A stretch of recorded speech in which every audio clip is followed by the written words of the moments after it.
In the spring of 1932, the most famous baby in America was stolen from his crib. The Lindbergh child, 20 months old, taken in the dark from a house in New Jersey. The whole country was watching, praying, waiting. And a man in Washington saw an opportunity.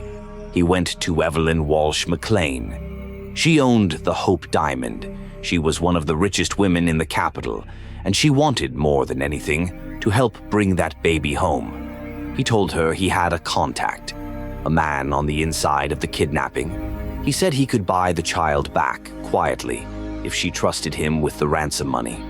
She trusted him. She handed over $104,000. There was no contact, there was no plan, and there was no baby to buy because by the time she wrote the first check, the Lindbergh child was already dead.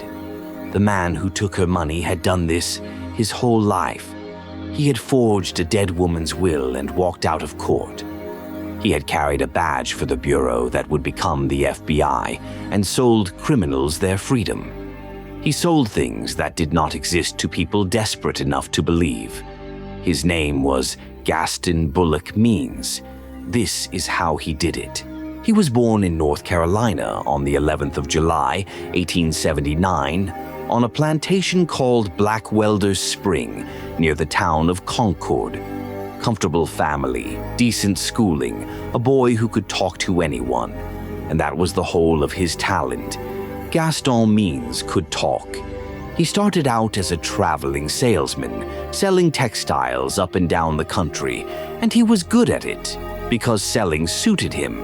A salesman does not need the truth. He needs you to want what he is holding and to reach for your wallet before the doubt catches up. Means learned that young, and he never forgot it. Then he found a better product, himself. He went to work as a private detective for William J. Burns, whose agency was one of the best known in the country. It was perfect cover. A detective is paid to know secrets. People tell him things. People fear him a little. And a man who deals in secrets can always hint that he knows more than he is saying. That was the whole con in miniature. Not the secret itself, but the promise that he had one, and that you could not. Everybody who met Gaston Means liked him. That was the trap. He was warm, he was funny. He remembered your children's names. He could make a stranger feel like an old friend inside a minute. By every account, he was one of the most charming men you could hope to meet. And you should not have trusted him with a single dollar. In 1917, Gaston Means met a woman named Maud King. She was a widow. Her late husband had built a fortune in timber, and she had inherited a great deal of it. She was, by accounts, trusting and easily led, and Means made himself indispensable to her. He took over her affairs. He managed her money. He steered a wealthy widow's fortune into cotton and the stock market, and it drained away in bad speculation, some of it into his own pocket. Then it got darker. When a question of inheritance came up, a will appeared. A second will, one that happened to serve Means. It was a forgery. According to trial testimony, the typewriter it was written on had not even been built on the date the document was supposed to have been signed. And then Maud King died. On the 29th of August, 1917, she was shot dead. She was on a shooting outing near Concord, and the only person with her was Gaston Means. He said she had done it herself. A coroner's jury looked it over and called it an accident. Then the questions kept coming, and he was charged with her murder. He was tried in his home county where everybody knew him and liked him. His lawyers turned the local jury against the big city lawyers who had come down from New York. The jury was out about 15 minutes. Gaston Means walked out free.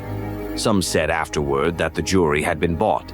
4 years after he beat a murder charge, the United States government gave Gaston Means a badge. In 1921, his old employer, William J. Burns, was made director of the Bureau of Investigation, the federal agency that would later become the FBI. Burns brought Means in as a special agent. So the forger who had walked away from a dead woman's fortune and from the dead woman, was now a federal investigator working under Burns and the Attorney General of the United States, Harry Daugherty. It was the Prohibition era. Alcohol was illegal, there was a fortune in bootlegging, and Gaston Means found the perfect racket. He sold protection. He let bootleggers and racketeers believe that for the right price, a man inside the Justice Department could make their legal troubles disappear.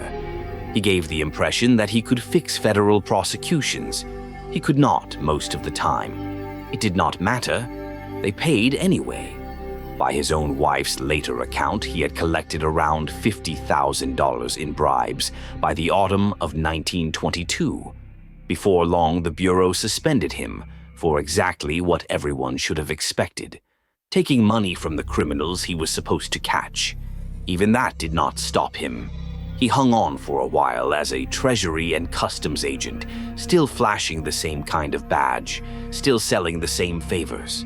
Here is the thing to understand about Gaston Means. He only ever sold one product over and over in different wrapping.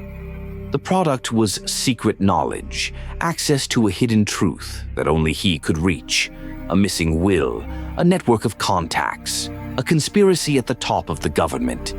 He would tell you the secret existed, that he alone could get to it, and then he would charge you for the getting. The secret never had to be real. You only had to believe it might be. He had done it to Maud King with a forged will. Now he did the same thing to strangers, and the price only climbed. In 1930, he pulled the trick on the whole country. President Warren Harding had died suddenly in office in 1923 of heart failure. Means took that ordinary sad death and built a lie on top of it. He put out a book called The Strange Death of President Harding, dressed up as his own private diaries, the confessions of a man who had supposedly been on the inside. In it, he claimed the president had been poisoned. Poisoned, he said, by his own wife, to bury the scandals of the administration. None of it was true. Harding was not murdered. But the book was a sensation, an instant bestseller, because it was exactly the poisonous secret people wanted to buy. Means had done it again. He had sold knowledge that did not exist, and this time a whole nation lined up to pay for it. A man who sells this many lies has a problem. Sooner or later, the lies start running into each other. In 1924, the Senate was digging into corruption at the Justice Department, and Gaston Means became the star witness. Under oath, he testified against his own former boss, the Attorney General, Harry Daugherty. He told the committee a lurid story of graft and payoffs. Then, a little later, he signed a sworn statement, taking much of it back. He had testified one way, then swore the opposite, which meant that at least one of those two, Gaston Means, was lying under oath. The courts noticed. In the mid-1920s, he was convicted more than once on federal charges and sent to the penitentiary in Atlanta. He served about 3 years there, from 1925 to 1928. It was the first time in his life the law had ever managed to hold on to him, and the Harding book fell apart too. In 1933, his own ghostwriter, a woman named Mae Dixon Thacker, went public and confessed that the whole thing was invented. A tissue of falsehood from beginning to end. She said Means had lied to her, used her, and cheated her out of her share of the money. The man who sold secrets had finally been caught in court and in print by his own lies. On the 1st of March, 1932, someone entered the Lindbergh home near Hopewell, New Jersey, and carried away their 20-month-old son. A ransom note demanded $50,000. The Lindbergh family was famous, and the country went into shock. It was front-page news for weeks, a national wound, a family everyone felt they knew, waiting by the telephone for word of a stolen child.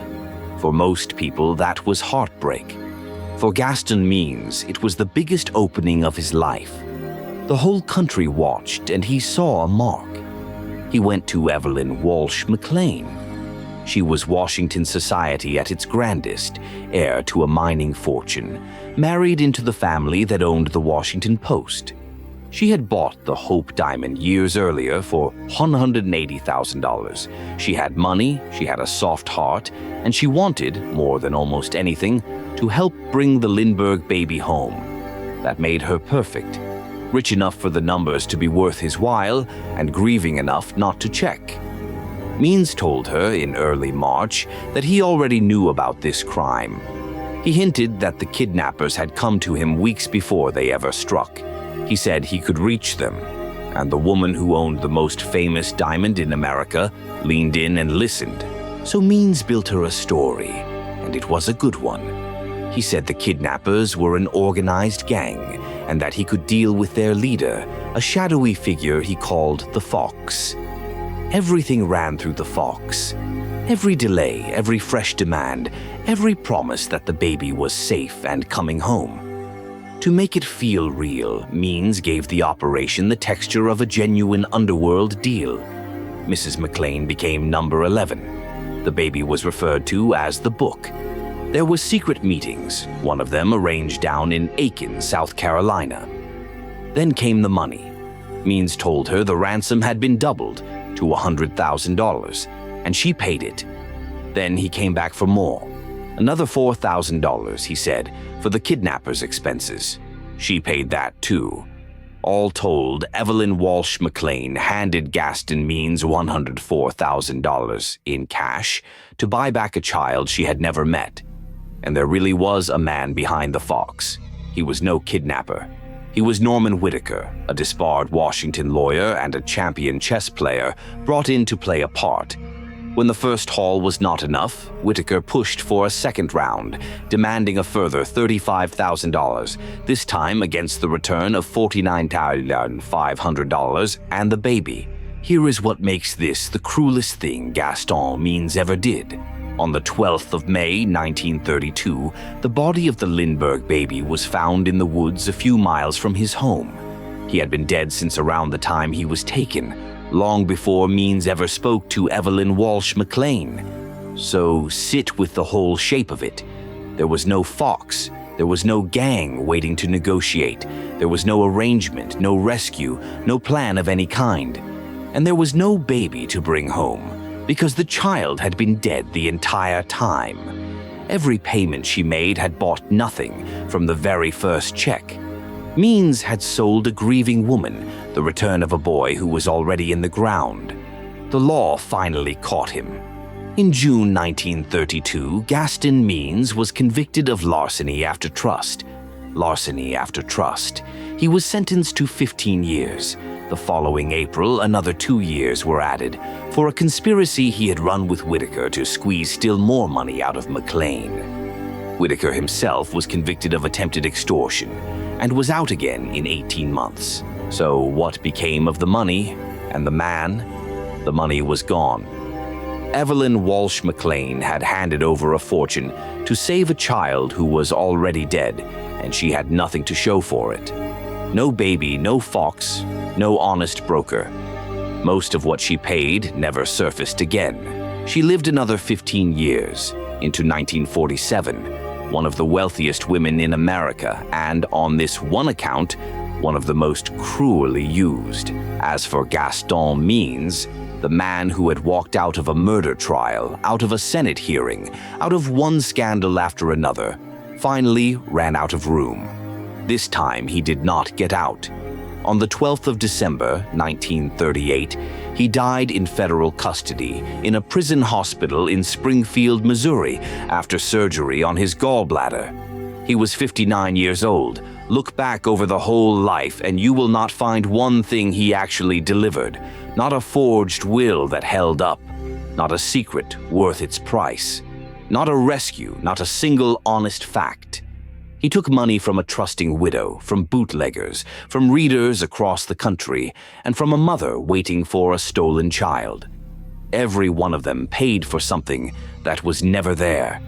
The file on Gaston Bullock Means, salesman, detective, federal agent, forger, and the author of a lie the whole country bought. A man who took every payment and delivered nothing at all. Case closed.